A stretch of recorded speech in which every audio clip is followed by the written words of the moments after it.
pouquinho da diferença entre atribuição e a aquisição da nacionalidade portuguesa. Tá? Para Portugal tem uma diferença sim.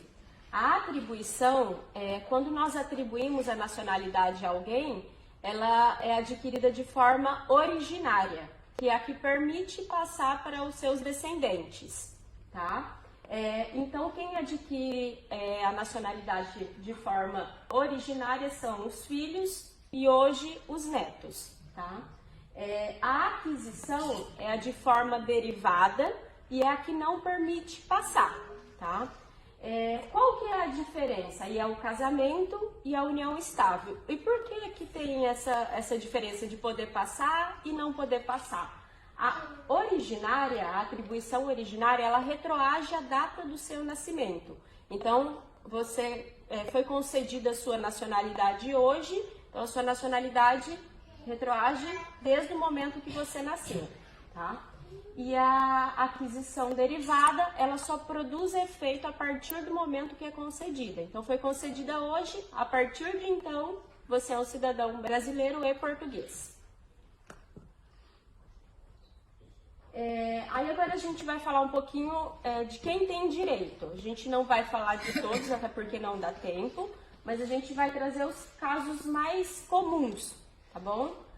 O primeiro é para o filho. Então, se você é filho de pai ou de mãe ou de ambos que sejam portugueses por ter nascido em Portugal ou que tenha adquirido através dos seus pais, você consegue adquirir a nacionalidade portuguesa através deles. E essa atribuição é de forma originária, que permite passar para os seus descendentes. Aí existe a possibilidade também para os netos de portugueses. Então, se você é neto paterno ou materno de português, você tem direito a adquirir a nacionalidade. E aí a gente coloca dois exemplos práticos. O primeiro é o seu pai ou a sua mãe, o neto do português, o filho do português, ele é falecido. Ou simplesmente ele não queira adquirir a nacionalidade, porque hoje é permitido. Não, meu pai não quer adquirir, eu como neto eu quero fazer o meu processo direto. Existe sim a possibilidade, só que você precisa comprovar alguns vínculos com a comunidade portuguesa. E esses vínculos, em um próximo slide, a gente apresenta para vocês. Quais os exemplos de como comprovar esses vínculos? E o caso número 2, na verdade, aqui já não é neto. Vamos supor que o filho do português, o seu pai ou a sua mãe ainda são vivos. Então, nós aconselhamos que eles primeiro adquiram como filhos de português. Uma vez que eles adquiriram, eles transmitem a vocês como filhos também. E aqui é legal porque aqui ninguém precisa comprovar o vínculo. Se a documentação estiver toda correta, se o declarante for quem dê você, se o casamento estiver tudo certo em Portugal, então é direito adquirido. Houve uma recente alteração, né, em 2017, que foi o Decreto-Lei 71 de 2017. Foi nessa alteração, nesse decreto, que permitiu, né, a netos de portugueses, né, que adquirirem como neto direto, de forma de atribuição originária, né? Ou seja, quem adquire direto como neto, hoje, com a legislação atual, consegue passar para os filhos. Com a legislação anterior, não permitiria. Porém, trouxe a necessidade de comprovação de laços efetivos com a comunidade portuguesa. São o que a gente vai explicar no próximo slide. Então, facilitou por um lado, né? Antigamente, quem adquiria com a lei, quem adquiria com a lei anterior, direto como neto, conseguia adquirir sem comprovar o vínculo, só que não conseguia passar a nacionalidade adiante, porque era a forma de aquisição e não atribuição. Então a alteração alterou a regra. Trouxe essa novidade aí. Ficou claro, gente? Porque esse aqui é O o... neto agora pode passar. Pode passar para os filhos, só que para o filho adquirir, para o neto adquirir hoje direto, né, sem ser nesse caso aqui, que esteja o pai e a mãe vivos, Pode já falecer. os pais já faleceram. Pode adquirir direto o neto, só que precisa comprovar o vínculo que dificultou um pouco mais. Aí a gente vai explicar o vínculo mais adiante. Essa alteração, ela trouxe também uma novidade para quem adquiriu a nacionalidade anteriormente, com a legislação anterior, o neto, a que não permitiria passar para os seus descendentes, né? Então, quem adquiriu com aquela legislação, hoje eles conseguem fazer um processo chamado convolução, lá em Portugal, aqui no Brasil, conversão, né? Nada mais é do que fazer a conversão daquela naturalização derivada para a originária, que é a que permite passar para os seus filhos, tá? Que é a que retroage a data do seu nascimento.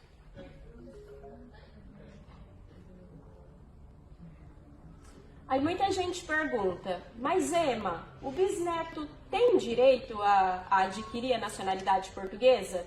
Aí minha resposta é a seguinte: existe sim a possibilidade, né?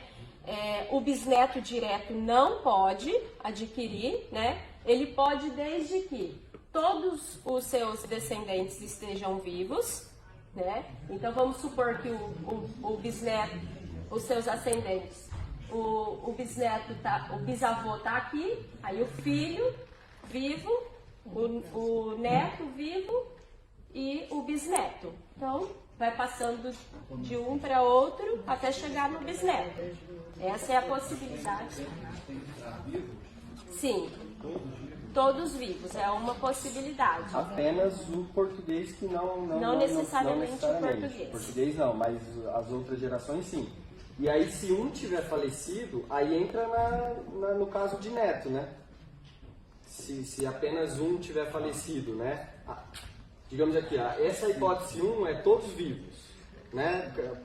Digamos, é bisneto de português, todos vivos. Então todo mundo adquire como filho. Apenas os avós vivos. Bisneto de português é apenas os avós vivos, pais falecidos. Os avós adquirem como filhos e você adquire como neto. E aí também a necessidade de comprovação de vínculo, né? Ou apenas os pais vivos. Os pais adquirem como netos de portugueses, comprovando o vínculo, e depois passa para o bisneto.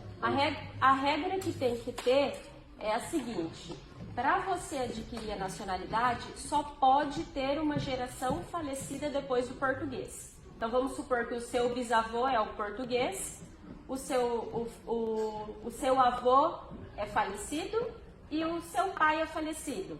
Já não existe a possibilidade. Agora, se o seu bisavô é o português e o português pode ser vivo ou falecido, não independe, tá?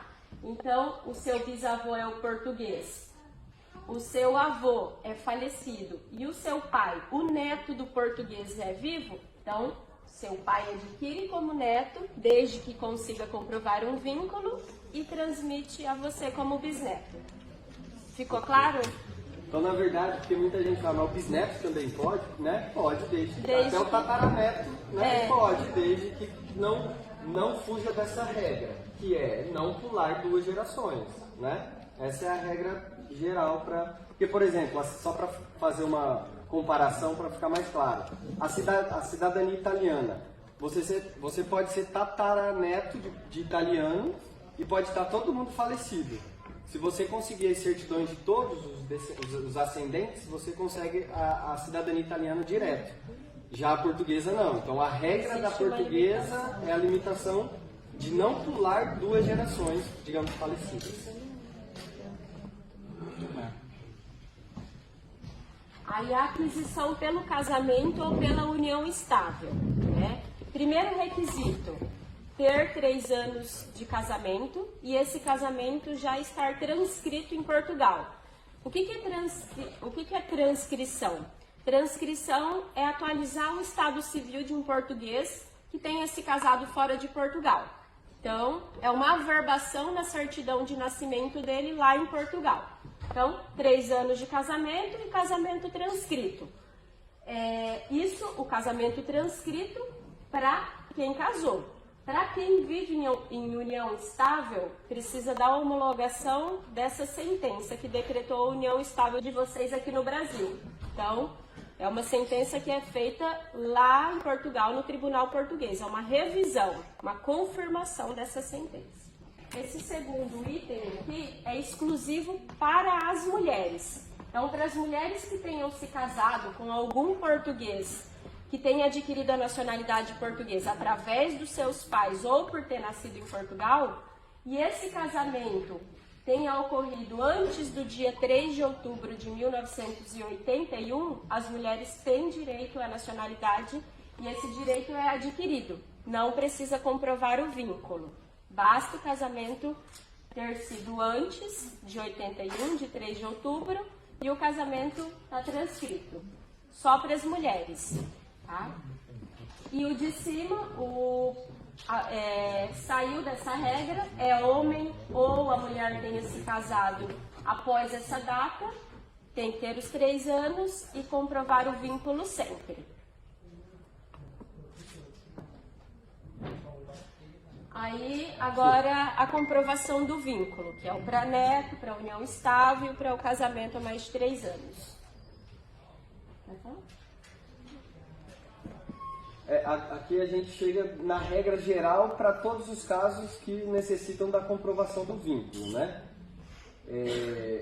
Também, né, foi naquela alteração do decreto, no decreto-lei, né, de 71 de 2017, e a legislação, essa alteração, ela trouxe alguns exemplos, digamos assim, do que pode ser a comprovação do vínculo, né? A residência legal no território nacional, né? Então, se você reside legalmente com uma autorização de residência ou um visto de residência, presume-se que você tenha a comprovação do vínculo.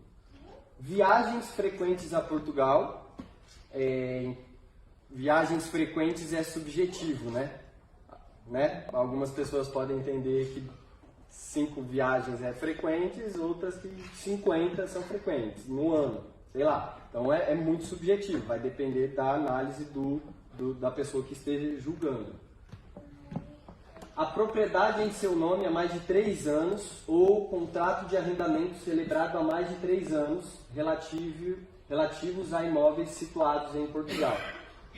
Então também um contrato, né, uma propriedade no seu nome ou contrato de arrendamento celebrado há mais de 3 anos.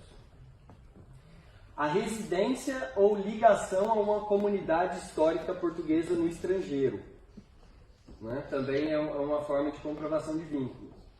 A participação regular ao longo dos últimos 5 anos, a data do pedido na vida cultural da comunidade portuguesa do país onde resida, nomeadamente nas atividades das associações culturais e recreativas portuguesas dessas comunidades, né? Até coloquei as associações no Brasil, as associações portuguesas aqui no Brasil. Se você faz parte dessa associação há mais de 5 anos, também é uma comprovação de vínculo. E aqui a gente tem que deixar claro que isso são, de fato, exemplos, não é um rol taxativo, digamos assim, né? Não são só esses exemplos. O que você conseguir anexar ao processo de vínculo é bem-vindo. Quanto mais vínculos você conseguir anexar, juntar ao processo, maiores as chances de êxito.